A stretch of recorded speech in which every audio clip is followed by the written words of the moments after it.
that's exactly it. This is we have our Swiss guards who are there for us. Yes, which like that is. I'm glad you understand the assignment. Thank you.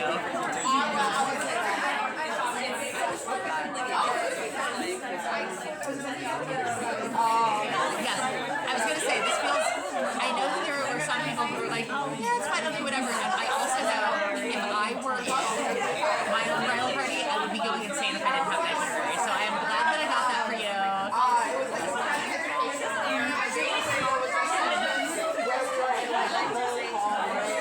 Yeah, it's a lot. It's an absolute lot. Yeah. But it was, you know, today's a lot, but also, like, it was fun. And yeah, it was like, I had like 2 hours where I had like 6 conversations going on at once in different apps with like the photographer and the wedding planner and the florist and my mother and Sarah and writing the text for the bridal party, and it was like, oh my god. But I should share. Kristen did for the programs. Do you want to see me? Here's the front. Katrina did. Yeah, that's Katrina's illustration and Carson did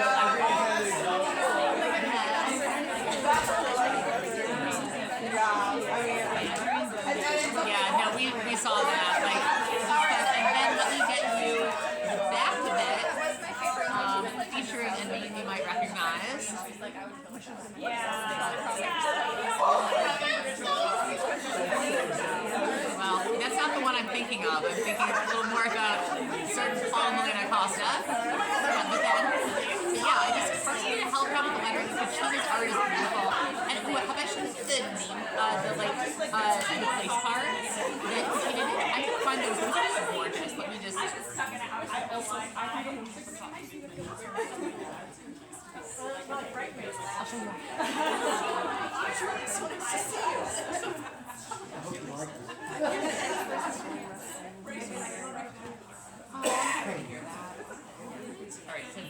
Welcome everybody to Magers Quinn.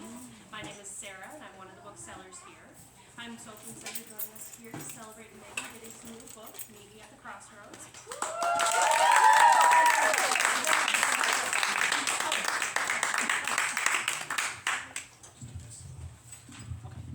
A few housekeeping things before we get on with the show tonight. You will hear from Megan in conversation with Ganeshananthan. Then there will be a time at the end of the program for audience questions. After Q&A, please allow Megan to move to the signing counter, which is the glass display case you saw on your way into the store. You may line up there and say hello and get a signed copy of the book. If you do buy a book here this evening, you're not only supporting our author, but also a locally owned independent bookstore, and we cannot thank you enough.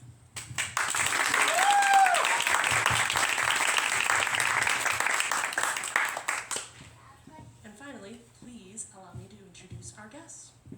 Megan Giddings is an assistant professor at the University of Minnesota. Her novel, Lakewood, was one of New York Magazine's 10 Best Books of 2020, one of NPR's Best Books of 2020, a Michigan Notable Book for 2021, a nominee for 2 NAACP Image Awards, and a finalist for a 2020 Los Angeles Times Book Prize in the Ray Bradbury Prize for Science Fiction, Fantasy, and Speculative Fiction category.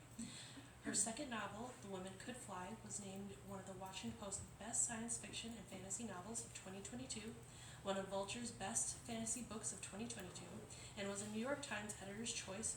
Her work has received support from the Barbara Deming Foundation and Hedgebrook, and she has appeared on NBC, TV, and Late Night with Seth Meyers. She lives in Minneapolis.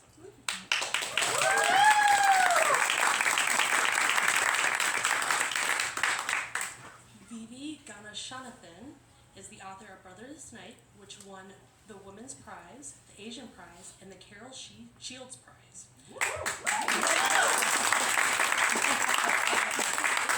Her work has appeared in Granta, the New York Times, and the Best American Non-Required Reading, among others. A former vice president of the South Asian Journalists Association, she has also served on the board of the Asian American Writers Workshop. She is a member of the board of directors of the American Institute of Sri Lankan Studies and the Minnesota Prison Project Workshop. She teaches in the MFA program at the University of Minnesota and co-hosts the Fiction Non-Fiction podcast on Literary Hub, which is about the intersection of literature and the news. Please join me in welcoming Megan and Vivi.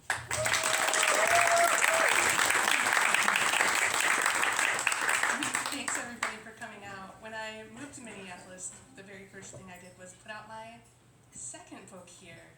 And it's nice to see so many of you here and so many of you that were here last time. And thanks again, Sugi, for being in conversation with me.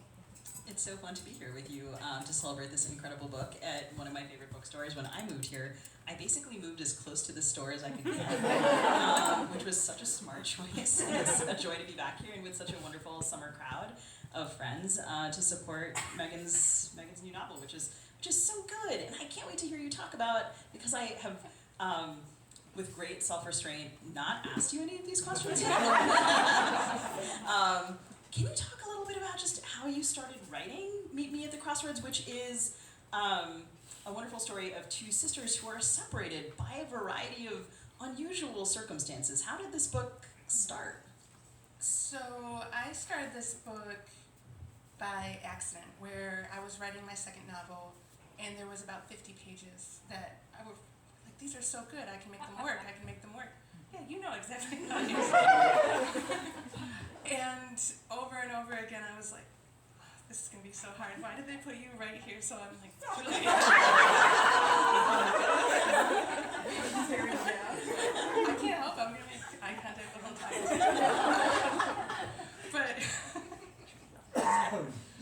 But I realized eventually they were good, but they weren't this book. Like everything I tried to do to force them in, it made the pages worse. So I cut them and then forgot about them because I had to dive into the other novel and get used to it.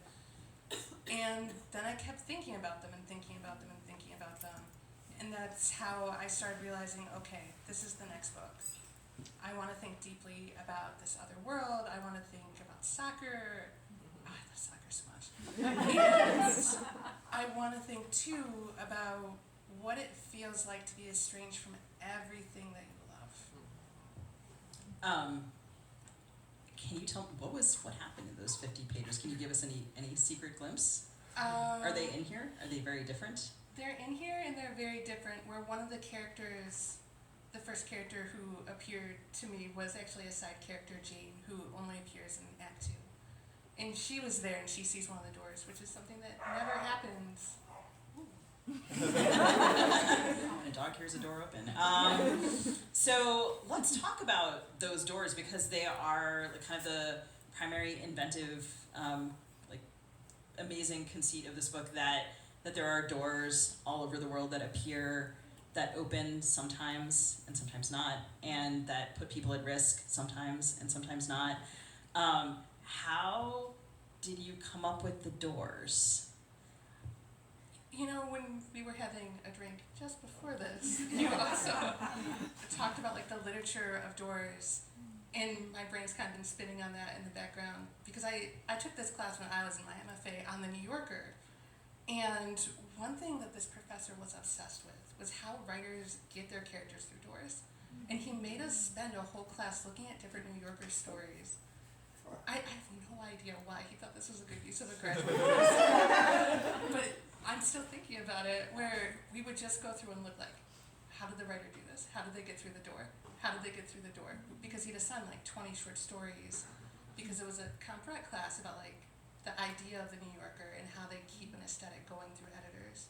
It was a really good class other than that one session. And I remember it too because my best friend in the MFA fell asleep during that class. And This never happens, no. he depended on how big my hair was so the professor couldn't see because I was leaned over. Back and I was like studiously trying to find the doors, and he was like quietly snoring next to me. Amazing. So, in this book, the people who are trying to get through the doors or the main character who's trying to get through the door is a young woman named Ayana, and she is a twin. Yes. And not only is there like a great lineage of literature about doors, but there is a great lineage of literature about twins. And in your previous book, The Women Could Fly, like you were exploring different family dynamics, and here you're really writing about siblinghood and can you tell us a little bit about these two main characters and who they are, and they have very different takes on the world? Yeah, when I originally wrote the novel, one of the reasons why I was unsatisfied with it is that Olivia wasn't in the book at all. I'm sorry, Olivia. That's why I picked it. And it was a delight to find Olivia in my classes. But I realized that there needed to be like this level of intimacy and understanding.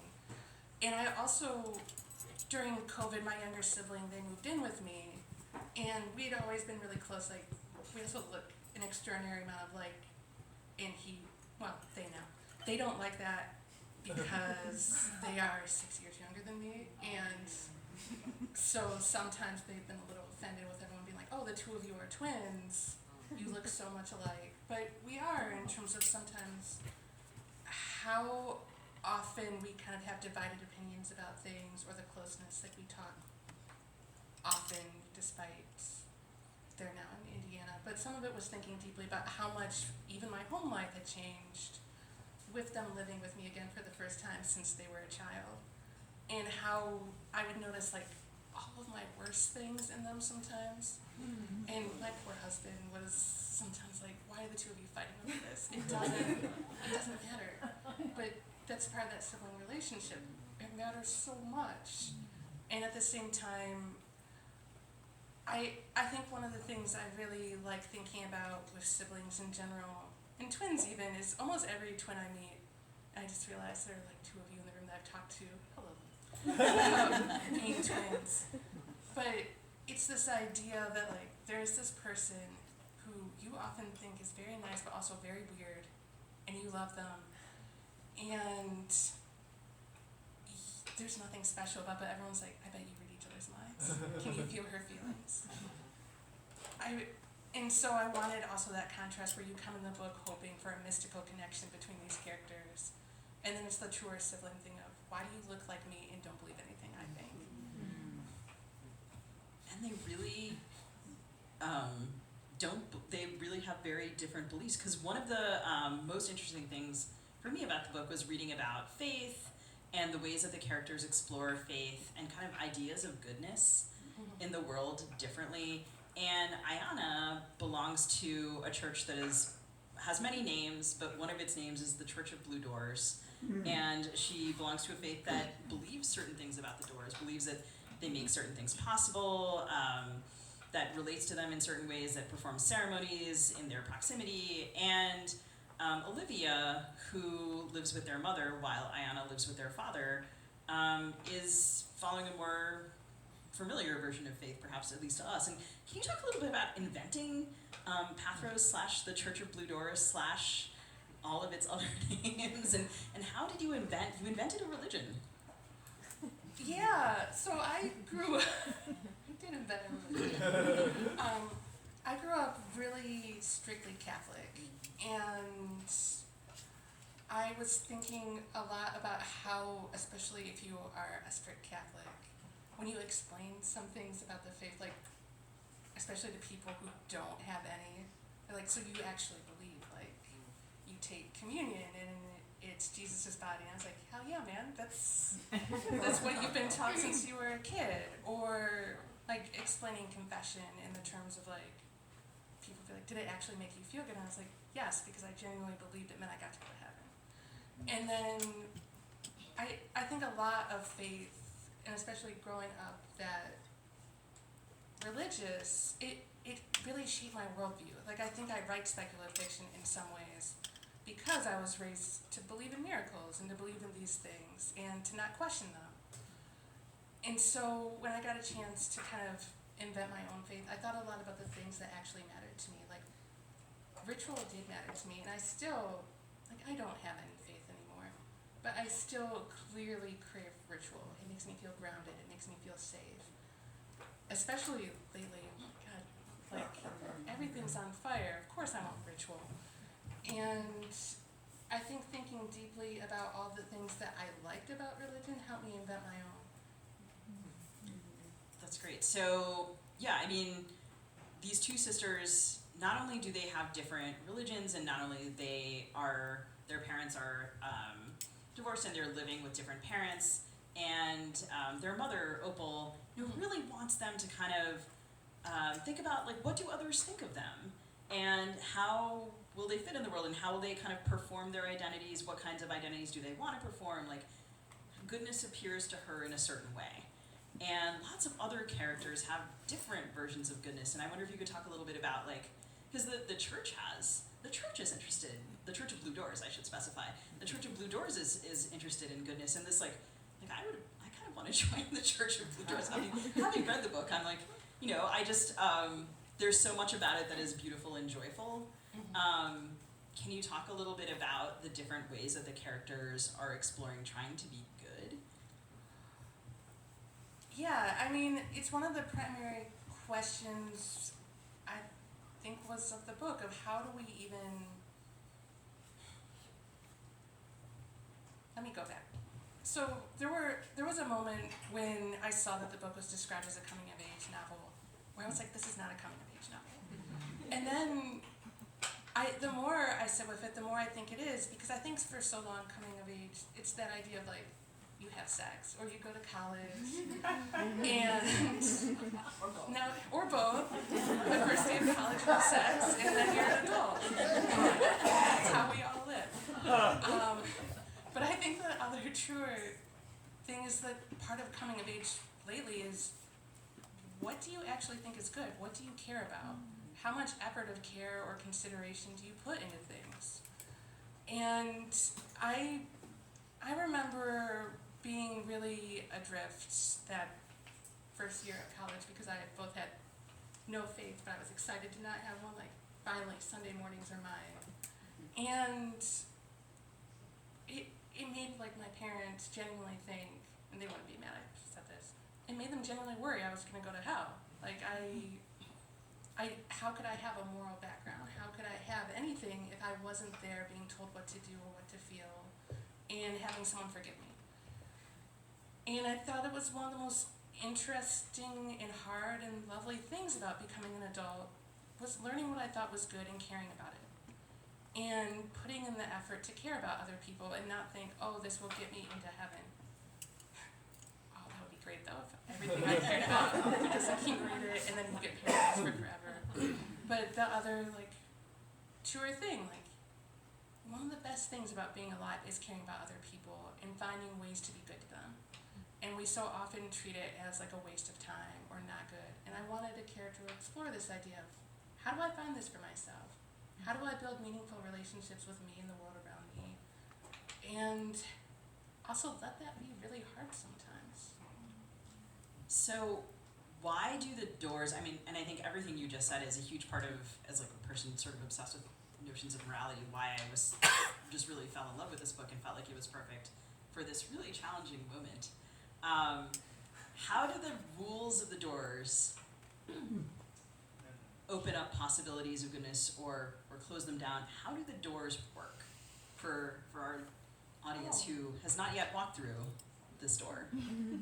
Well, to all the characters, they are inscrutable, but yet they all try to assign rules and meaning to them. And I kind of feel that's just how it feels to be alive at this time, where you talk to one person, you're like, this is good, and they're like, you are out of your mind. This is not what goodness is. Your duty is to this, this, and this. And you never know the rules. Like, the only people you actually know the rules with are, like, your closest friends. And that's even if you're lucky sometimes. So the doors appear all over the world. They are intensely colored. They're blue. And beyond them, also intensely colored landscapes. And a key door is in Michigan, where you are from. I think that this is like a beautifully Midwestern book, among other things. I love being Midwestern. I've lived in Michigan, Minnesota, Ohio, and Indiana. I'm the most Midwestern person. I'm hitting them all up. And I think, like there's, the Michigan door is a key door here. And through a ritual that you invent, Ayana plans to participate in a ceremony where, like, maybe a door will open at the right moment, and she will have the choice to walk through it or not. And she, like, the ceremony's like, it's like this gorgeous ritual, and she wants her sister there. She and her sister are so different. They're also really attached, which was the thing that I liked, that they were so tender with each other and such great sisters, even when they're sort of like, I don't understand you. Do you really think that thing about the wafer and Jesus? And she's like, yeah, I do. No, okay, I'd like to know about that, and I'm not going to judge you, and even though I don't agree. And they have a game called Wild Thoughts, which I might play with someone where they sort of say honest things, and there are rules about how they can respond or not. And they're trying to be very open with each other, even though they're very different. And I felt like they modeled a kind of conversation that I don't see very much anymore, or I don't see as much anymore in the world where, like, it's much harder to say things to people that you disagree with. And she also wants Olivia to be present for that moment where she's being confirmed in the Church of Blue Doors, and like maybe the door will open. Can you talk a little bit about like writing that relationship where they are so different but they love each other so much, and they don't live together? You know, when I was finishing, like, I wrote a big chunk of this when I was in Germany, and one of my closest friends from college, he's immigrated to Sweden, and so you can actually take a train to see one another if it's Sweden and Germany. And I'm going to talk about something very political for a second, and then we'll move on. Don't worry, we won't sit in it. But we have really conflicting opinions about things going on in the Middle East, where he has family from Tel Aviv. And we kind of have this conversation over and over again of like, how do we keep talking through this? How do we make this a thing where it doesn't, like, we have been close for 21 years. I am the godmother of his beautiful son, Sasha. How do I hold on to this person, because I don't agree with him, but I also understand exactly why he feels the way he does. And because I've listened to him, I know, and we both agree and disagree and sit with it. And it has been very hard, and we've also screamed at each other and said very mean things sometimes. And I wouldn't be the person I am right now without him. I love him so much, and I hate him so much. And I think that I wanted to bring that element in because it's one of the truest intimacies of my entire life, of being able to feel that way about someone. And I think more people should have it, where I think so often we disagree about something, and there are good reasons to disagree. And also, I don't think that we should lose all the people we love over our disagreements sometimes. And we have to find a way to keep pushing them forward and getting them to change their minds sometimes. And I also think that it's worth it to me. And so much of that sentiment is like built into the structure of the book in ways that I really admire. And you do critique, you know, things about the way that power structures in the world and in the United States work. There's a depiction of a group of very privileged adventurers who would like to explore the world of doors, and who, you know, are cavalier with risk and wealth in ways that we might not be. If we, you know, they hire a company of door Sherpas, am I remembering this correctly? Like they sort of have people carrying some of their stuff and assuming the riskiest positions, and there are a variety of very funny critiques of privilege and power in here, not just about money, but also about the ways in which we experience the world, whether we have certain kinds of safety, whether we, there's a line about developing your identity around mourning, or being someone who has simply experienced minor inconveniences. Right, and so there are also all of these ways that you name and articulate ways that we are separated from each other. And can you talk a little bit about those oligarchs?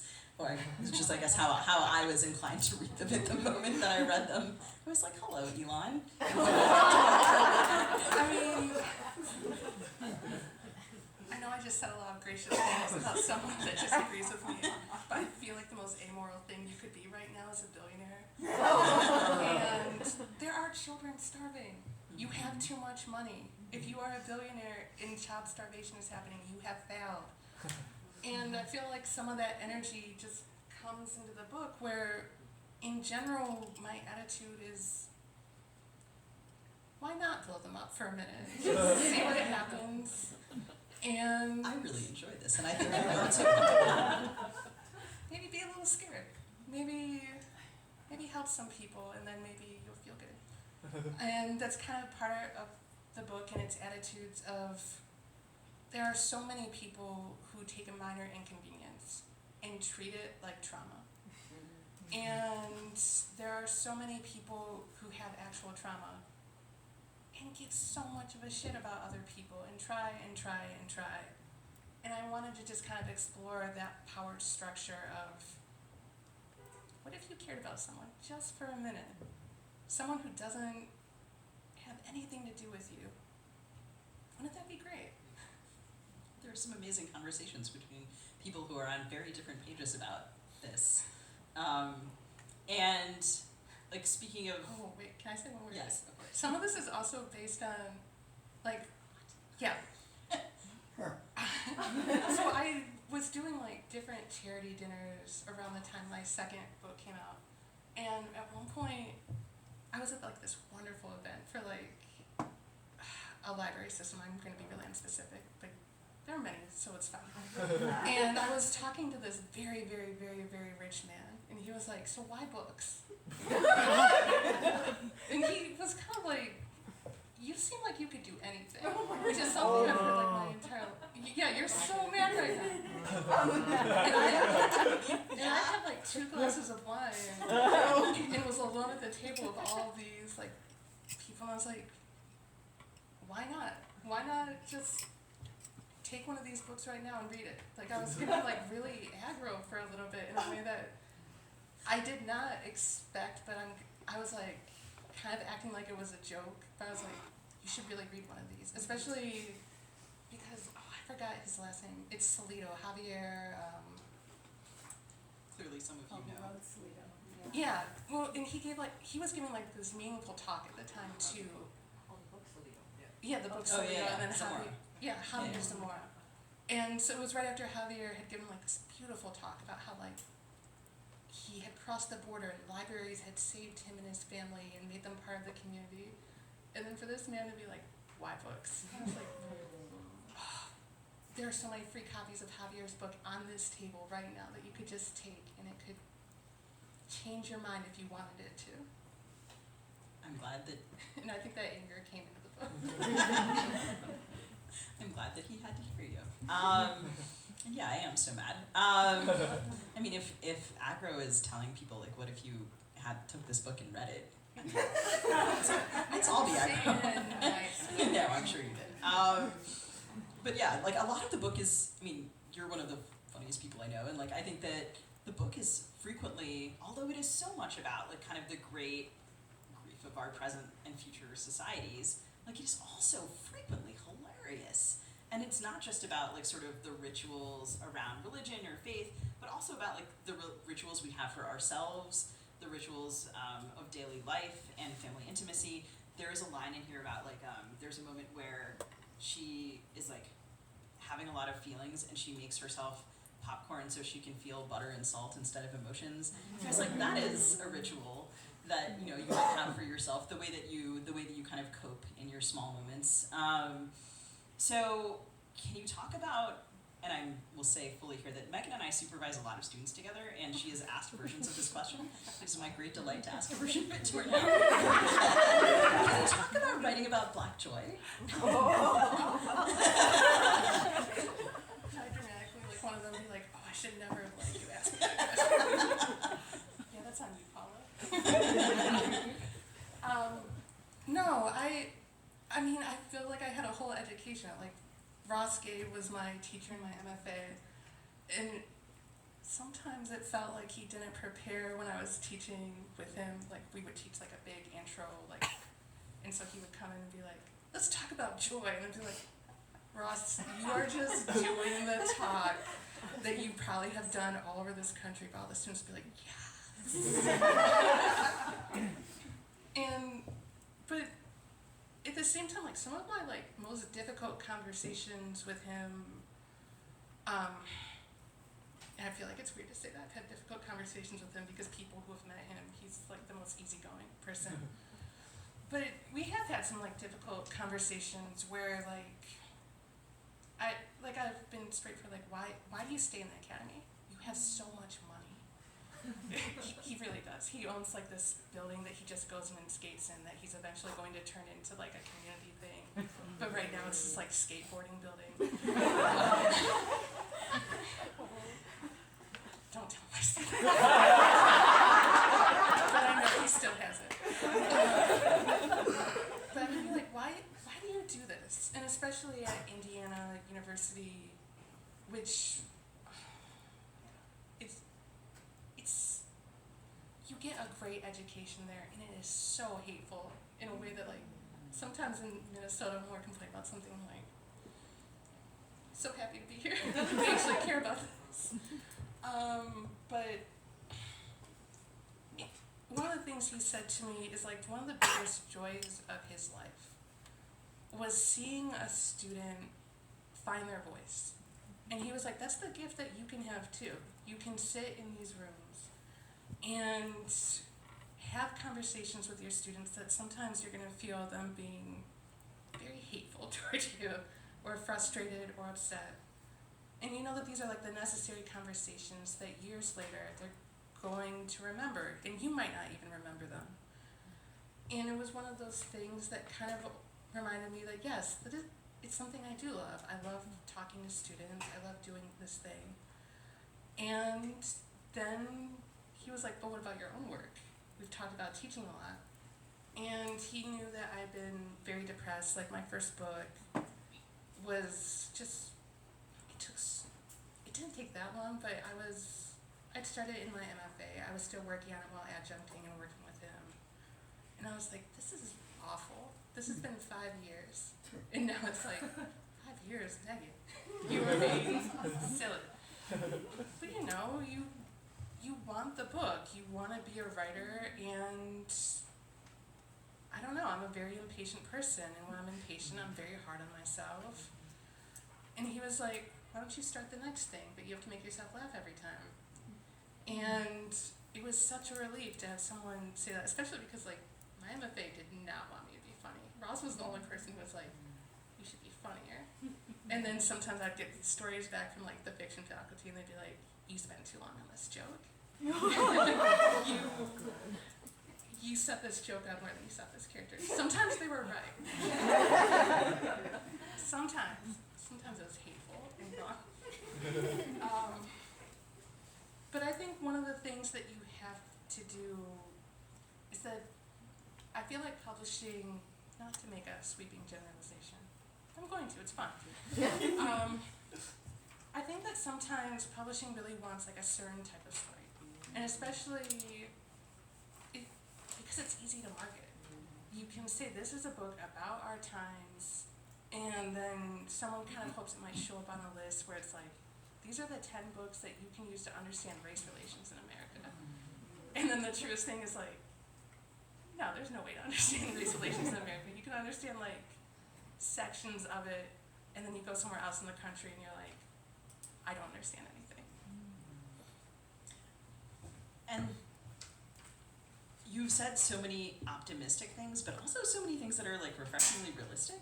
And that is a really wonderful balance that's in the book. I feel like that it is, it has an optimism and a hope to it. And also, I don't feel like it's like bullshitting me or lying at any point about the way things are or how people are, either in the big or small scale. We talked a little bit at that drink before this about spoilers. And I'm going to construct this sort of broadly so as to leave some suspense for you all. But there is a moment when these sisters are parted. And life becomes very bleak for Ayanna, who misses her sister very much. And can you talk a little bit about writing that moment and also about building a world in which there's like a lot of really hard stuff going on? Like there is in this book like not only the oligarchs fumbling through the doorways, but also, you know, there's climate change, there's, you know, great inequality, there's all of the things that we know in your world, and then some of them accelerated a little. So how did you think about that optimism though? Like, what if you cared about other people, and balancing that with, like, there's a messiness and an untidiness to a lot of this that is part of the depiction that I really admire. I think I can answer this sideways, maybe. Okay, so to be really personal for a moment. So when I was in my freshman year of college, a really close friend of mine from high school died. And one of the things I don't tell in the story is that, like, for a while, like, we were, like, dating for a little bit. He was also just one of my, like, just favorite people in the entire world. Just very funny. And I think so much about how, like, there are two things I think about with him. One is that he helped shape my sense of humor. Like, some of the best moments still of my entire life is when we were just, like, trying to make each other laugh in his car. And it's kind of funny because, like, other people were, like, hooking up in their cars, but we were, like, essentially doing stand-up for each other and trying to see which one of us could make each other laugh the hardest. And also how, like, his death, like, destroyed me for, like, years. And, oof, okay.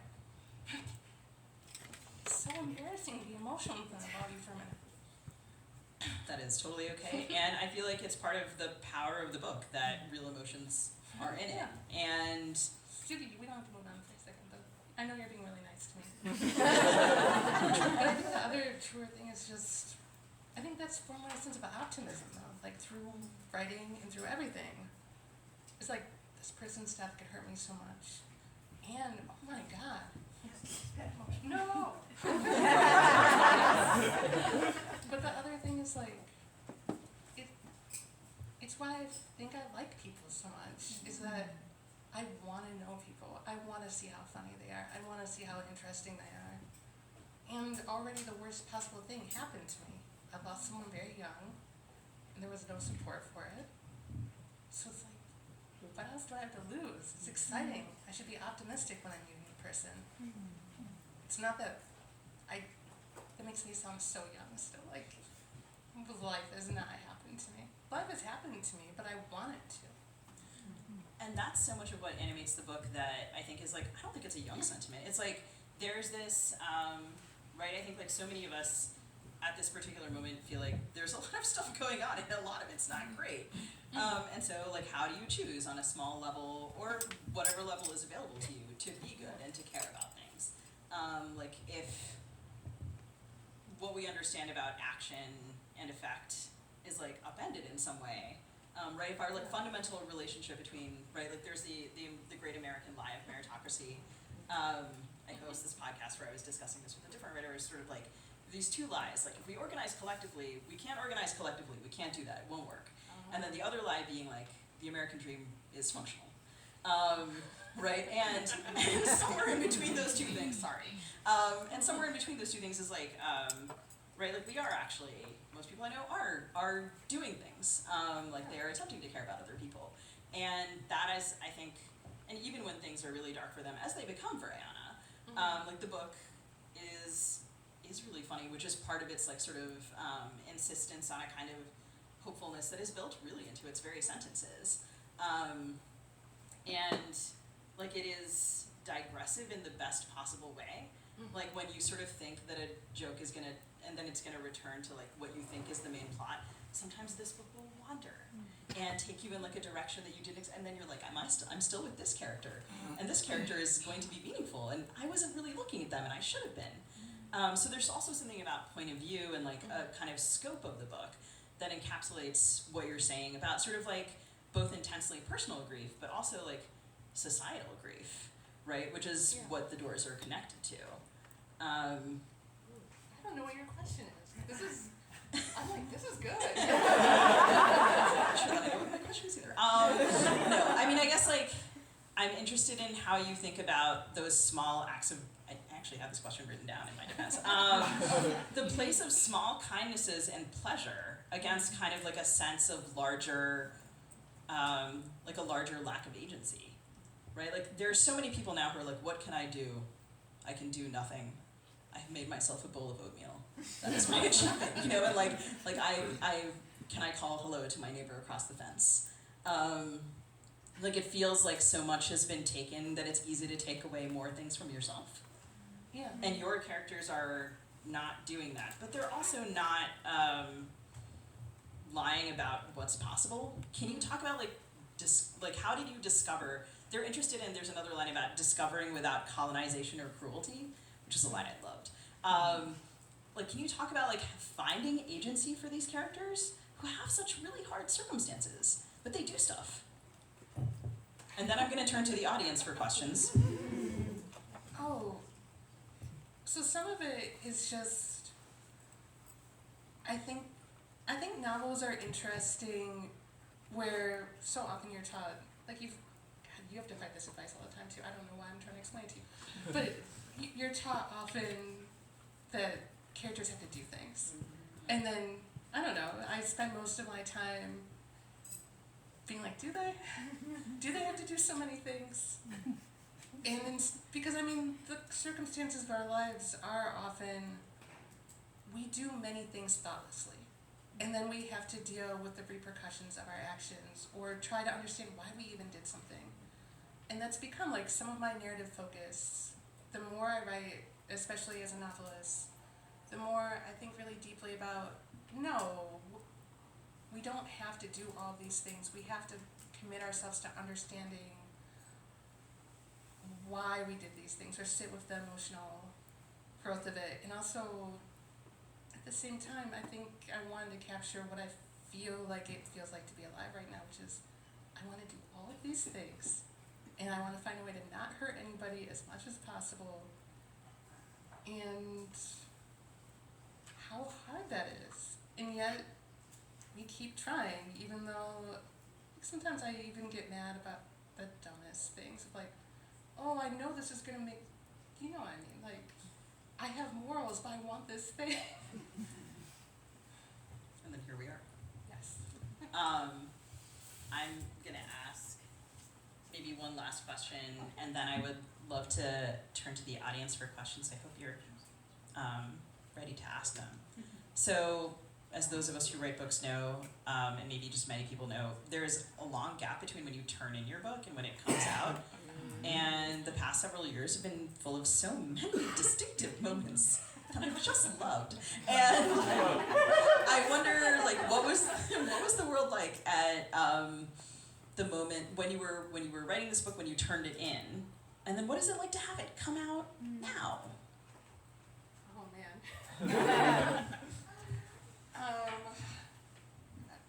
I turned this book in at a time when I was like, oh, we're going to have 8 solid years of nothing. I was like, things are a little rough right now, but I don't have to think about who the president is any day. I don't have to think, like, it wasn't like, I get to turn my brain off, Joe Biden's president. Woo-woo. No. Although that would have been an incredible thing for me to say, and I probably would have had a great 4 years. I kind of deserve 4 years of not thinking, just party. But I think it's one of those things where, like, okay, with my first book, like, would COVID happened, and everyone was like, Megan, is this book about how Black people don't want to engage in, like, medical practices or things? I was like, I didn't predict COVID. And with my second book, I spent, like, a miserable summer talking about Roe and people were like, did you know Roe was going away? No, I was writing about witches. And now this one, I was like, I have to find something to write that won't be timely. And I know that, like, the clock is ticking and 4 billionaires are about to get blown up in some way, and I'm going to have to talk about it all summer soon. And they're like, did you know? Maybe I did. But it is that feeling of you can never predict what people are going to see in the book, and I've just had the misfortune of, I mean, I'm sure my publisher would be like, it makes people buy the book. It's so great. And I'm like, I have to go to different rooms where someone's like, you did this, witch. You predicted this. Your powers know no bounds. I can't wait to see what I write next. It's like your publisher's paying me a small fee to ask this question. No. Well, I can't hog all of the question time, despite my desire to do that. My glasses, there they are. Do any of you have questions you would like to ask Megan? Graduate students, you should ask me your hardest, meanest questions. For years of torment. I'll ask the question. What came to you first in this novel? Was it a plot, or did one of the characters bring the story to you? I think it was emotion, actually, where I wanted that feeling of trying to find out more about the world and think deeply about that, and then that helped the characters show up, and then that helped the plot show up. I love that question. Hey, Olivia. Hi. Thanks. So something I've been thinking about a lot, and that I know I've spoken about a lot with people in this room, is the idea of speculative elements in fiction as metaphors versus like standing on their own. Because I think in a lot of speculative fiction, a speculative element serves as a way for a writer to like literalize or like manifest in like a metaphorical way, like a real world dynamic or event or thing. Mm-hmm. How did you think about the doors in this work? Was there like a clear moment where you're like, I want the doors to serve as a metaphor for X, Y, and Z?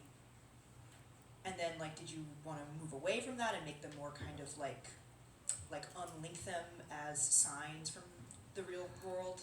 Yeah, so I approach it really differently than I think all of you do based on that question, where I have to write it not as metaphor ever.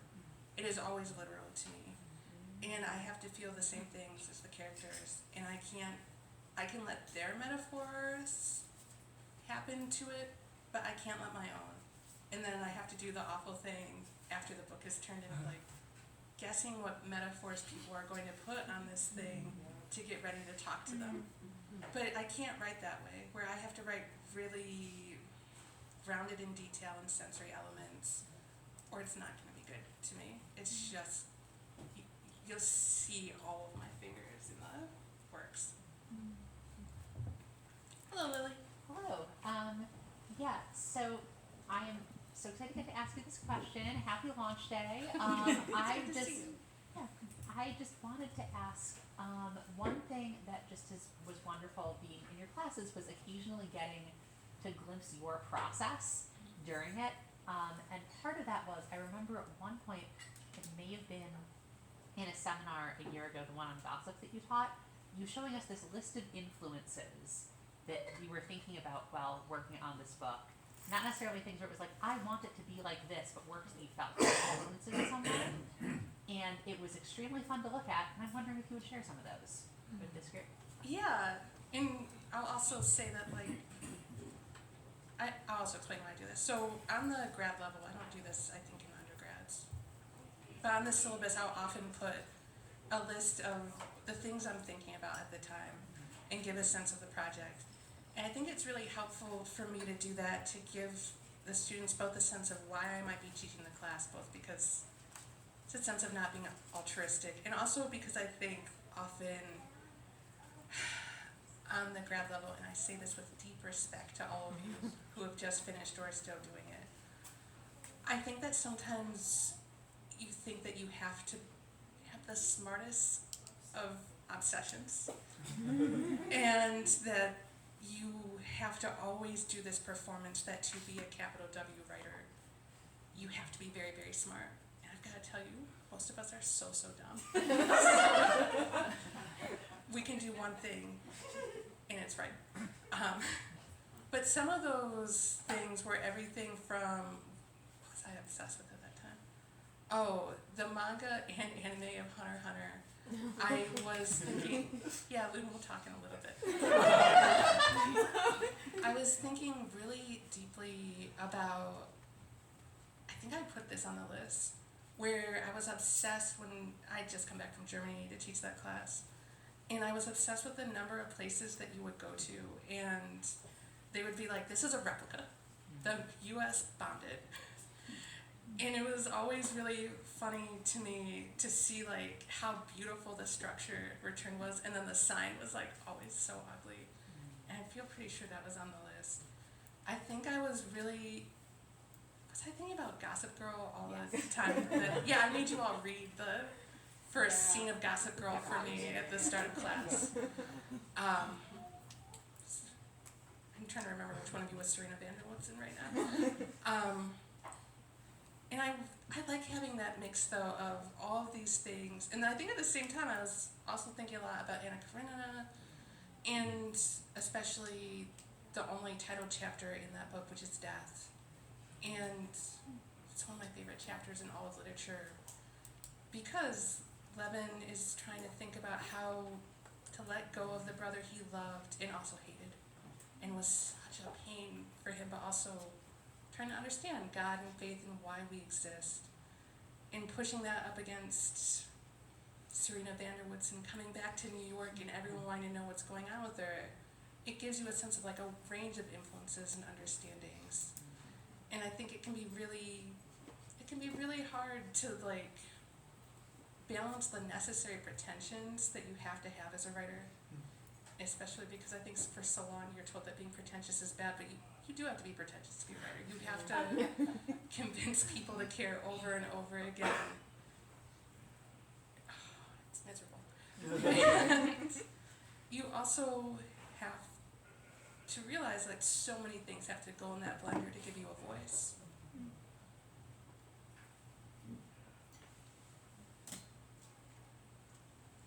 Hey, Max.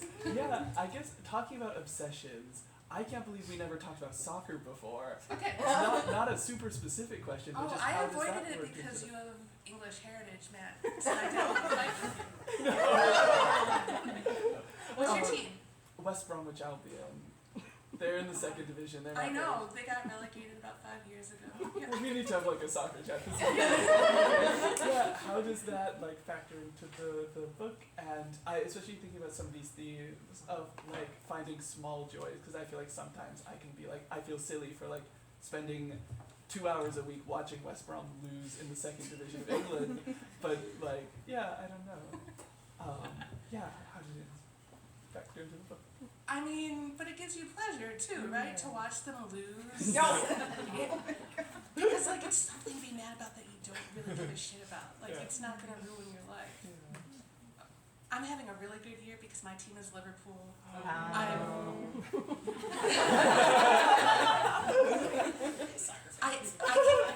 I cared more about them winning the leagues than honestly my book coming out. It felt so good.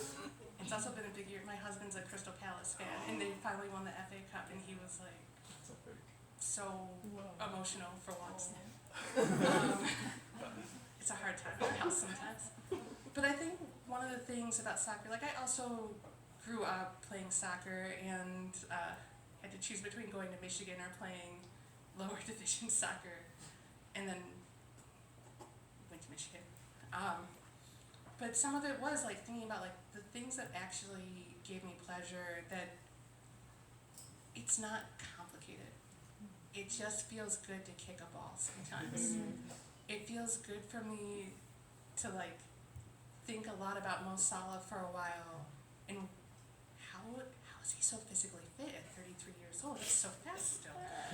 And it's also one of my favorite things about soccer is when they're like, he's so old, he's 32, he's a bag of bones. I can't believe he's on the pitch right now. Yes, he's so old. Even though, I felt so old at 32 at the time. And now I'm like, I'm 40 now, it's crazy. I had to ask a question, obviously, but Hello. yeah, it's great to see you.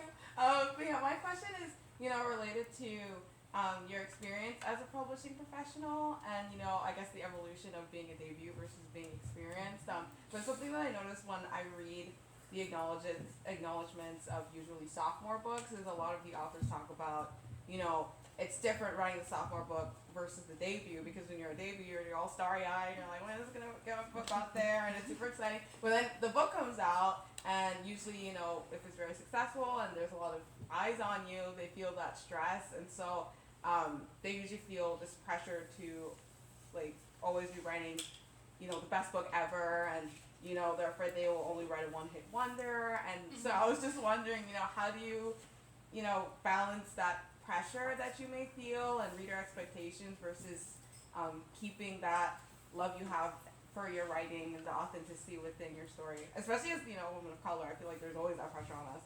So when it comes to this industry, so yeah. Yeah, we can talk more about some of that later. Okay. But I think some of it is, and it's the lesson. I feel like I've said this to you so many times. Is that you have to care the most about what you want to write, and you have to love writing. Because the truest thing, okay, there are, 100,000 books a year published at least? Probably more than that. There's hundreds of thousands of books published every year. And no, we're not all going to win awards. We're not all going to be even doing events like this. And I'm really grateful to get to do the things I get to do. But I would rather be writing. I love writing. I'm not one of those writers who's like, oh, I heard it so much. I love it. It's they're funny, and I respect them. And for me, it's one of the deepest relationships of my life. It gives me the space to think. Even when it's bad, it's good. And you have to nurture that kind of relationship, because very few good things happen in your writing life. Okay, I was devastated when I didn't get into any MFA programs my first time applying. I didn't even get waitlisted anywhere. It was 12 solid no's, and I was like, I'm never gonna do this. It's over. And I felt very bad for a while, which is normal because we put so much emphasis on the program and the understandings of it. And then I started writing again, and I was kind of like, fuck them, I don't need these people. I can do this, I can do what I want. And it really helped me to realize I could keep going. And I'm not going to say it was like the best thing that happened in my life. It sucked. I spent so much money. Some people I did not respect got into MFA programs. And at the same time, you have to come back from so many setbacks or disappointments or misunderstandings, and you have to build like this layer of just, I love it and I want to keep doing it. And I think that's the only like true gift you can give yourself doing this though. And I guess, I don't know, what else can you give yourself? I can tell you so many things. Yeah.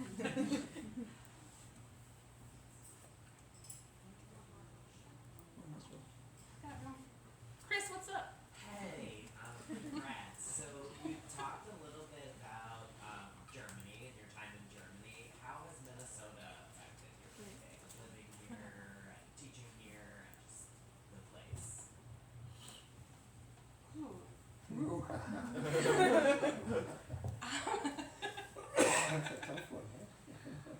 I think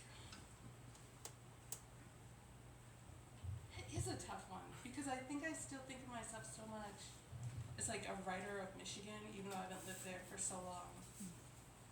But I think some of the things that Minnesota has done for me, I think, no offense to all of you native Minnesotans, I think I make fun a little more of passive-aggressive people. I did take a whole bit about Minnesota Nice out of the book because, I'm sorry you guys, I hate it so much. Why do you like Minnesota Nice? It's just being like, I'm passive aggressive and it's hilarious. I think the other thing that it's given me, oh, you have a mullet now? I do, yeah. Sorry, that was a trap.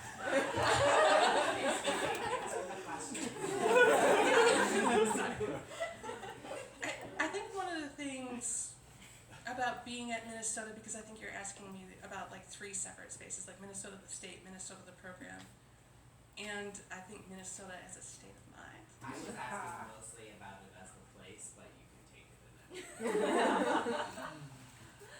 I just think, like, you keep writing about Michigan, so I'm curious about how living in different places that aren't Michigan, like how the writing, you know. I think it sharpens it though. Yeah. I think when you're, at least for me, when I'm away from something, I can be meaner about it or more, and also just more vivid and understanding about it. And I also think that Minnesota gives me this weird cognitive dissonance, to be honest, where it's like Michigan, but not like Michigan at the same time. I'm finally back someplace where you've lived in both, where like it looks like it sometimes. To me, it's much colder. And I think that in terms of even an understanding of like Midwestern identity, it's really interesting to me because like in some ways I think Minnesota is far more progressive than Michigan. And at the same time, I do think the state of Michigan is far better, at least in terms of like sort of like southern Michigan. I'm not talking about the UP, that's different, and you know that. But like I lived in southern Michigan for a long time, and in terms of like thinking intersectionally around progressive issues or around race, I do feel like being around the Detroit area or in Ann Arbor, people tend to be better about thinking about those things or caring about it. And at the same time, I do spend a lot of time writing and thinking deeply about the differences in both places. I also think that the other really good thing about Minnesota that has really changed me in some ways are the winters. I like Minnesota winter. I write more in winter. It makes me make more of an effort to see people. And it's the weirdest thing where I think I see people more in winter than I do in summer. Because I make a point. I have to get out of the house. I'm gonna go have dinner so that I don't feel like I'm in The Shining. Yeah. I can't wait to ask you that in a year.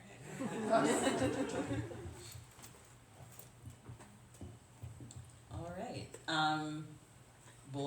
We'll wrap up there, and let's give Megan a huge round of applause.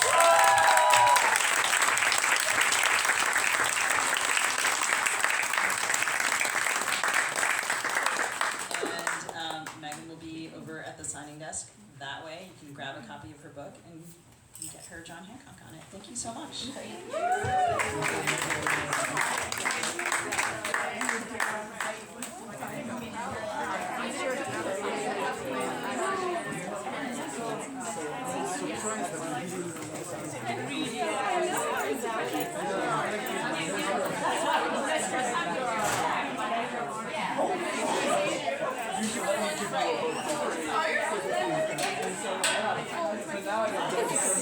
This is my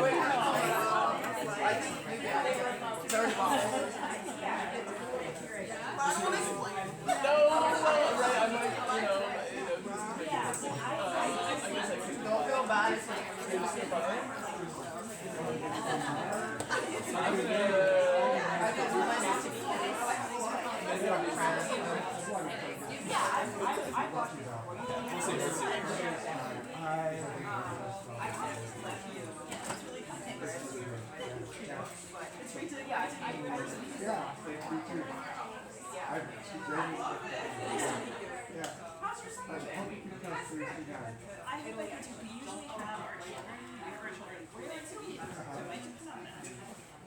But if not that,